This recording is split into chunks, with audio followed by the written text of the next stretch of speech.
तर माझ्या शरीरात रक्ताचा शेवटचा थेंब असेपर्यंत मी पडळकरांसोबत राहणार असं खोत यांनी म्हटलेलं आहे। आमदार गोपीचंद पडळकरांसंदर्भात बोलताना खोतांना अश्रू अनावर झाले। आणि मला निश्चितपणानं हे नेतृत्व आपण जपूया। हा या बिरोबाच्या दारात मी उभा आहे, बाळूमामाच्या समोर उभा आहे। मी तुम्हाला सांगतो, माझा रक्ताचा शेवटचा थेंब आहे तो प्रेमाचा।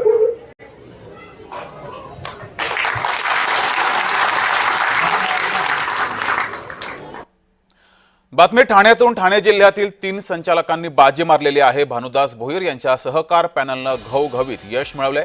19 पैकी 13 जागांवर सहकार पॅनलनं आघाडी घेतली आहे। धनशक्ती विरुद्ध जनशक्तीचा विजय आहे अशी प्रतिक्रिया त्यानंतर समोर आली आहे।